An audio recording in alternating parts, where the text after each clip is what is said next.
We also have Rico Danielson, National Security Advisor, and Majid Sadishpour, Political Director for the Organization of Iranian-American Communities. Gentlemen, good morning to both of you.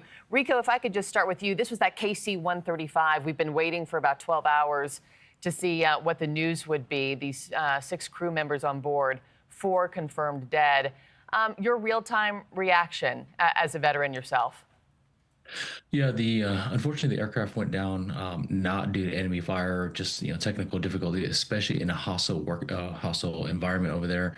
It's very sad whenever we see that service member unfortunately pass, and you have so many right now.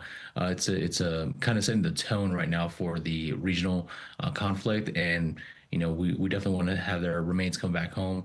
But one thing we have to be very mindful of while CENTCOM is doing their investigation is understanding the dynamics of in-air refueling, because it's a very, very complex thing to do.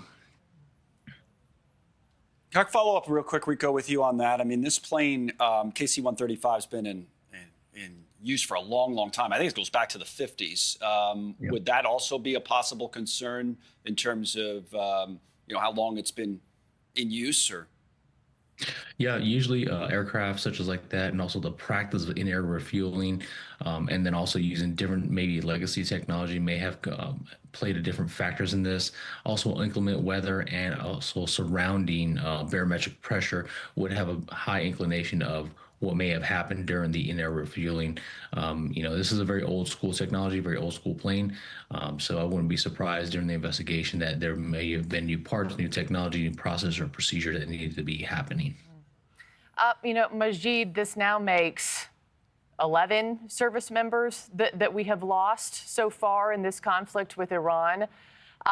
We had the aircraft go down in Kuwait. That was friendly fire. I'm just wanting to know from your perspective, how you're reading this in terms of tempo of the operation, what these service members are, enduring right now. And does the administration need to change course at all and take this into consideration? I think it's very difficult. Conflicts are very difficult and costly for everybody involved. That is for sure is a given. But at its core, we know that this regime, both in the 12-day war back in June and again in this conflict, is significantly shaken. The void that has been created by the killing of Ali Khamenei, the supreme leader, has irreparably created a void inside the regime that is not going to be fixable in any way, shape, or form. But the regime operates with a repression apparatus that is significant, and even if tens of thousands of foreign soldiers are mobilized in Iran, which is something we absolutely do not recommend, we still need significant help from the Iranian people and their organized resistance. That's why myself included in our community support the provisional government and the plan outlined by Mariam Rajavi, the president-elect of the National Council of Resistance of Iran. This is a task that belongs to the Iranian people and the resistance to overthrow this regime. Okay, what about you, Rico, in terms of an assessment of where we are right now? We just got a report, by the way, that NATO air defense has apparently shot down another missile that was headed to Turkey. That's the third one, all right? Here in Dubai, where I am, there was a drone that hit the somewhere near the financial district, it appears, after Iran threatened the bank. Strait of Hormuz appears all but closed as well. The president's frustrated with the coverage of this war, but what about the ability to sustain it for a longer period of time, maybe than some Americans had anticipated? Where are we? Yeah, absolutely. So I see the United States actually cranking up the heat a lot more here shortly, unfortunately. One thing we're really good at is, and I believe the United States has said it, we're actually going to be rolling with the shock and awe, which is one of the biggest, wartime efforts.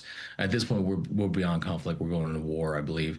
And then I believe that the United States and also President Trump needs to have this end sooner than later, not because of resource constraint. We have tons of resources. It's just a matter of it's pushing Iran and its military and its regime to actually indiscriminately take actions against innocent, just bystander countries such as Jordan and Dubai. They have no skin in the game in this.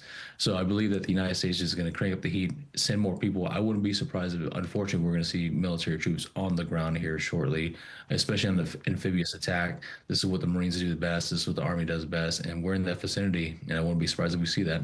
Majid, let me give you just the last word here, and just, in terms of what comes next, because I feel like historically the hardest part of a military campaign is probably defining the exit strategy. What do you think the exit strategy in this is going to end up looking like? I think the regime in Iran will fall, whether one cannot put a specific timeline on it, but it will fall with the might of the Iranian people. This is a country twice the size of Texas. It is a topography that's almost impenetrable. You need the Iranian people and their organized resistance. The plan forward has already been put forth by the Iranian resistance. I mentioned the provisional plan by the National Council of Resistance of Iran. They have foot on the ground in the MEK resistance units, the National Liberation Army that is budding at the moment and forming.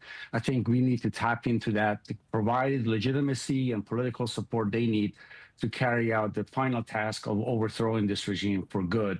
And hopefully no American lives are lost. Rico Danielson, Majid Sadishpour, thank you both so much for your time and perspectives this morning.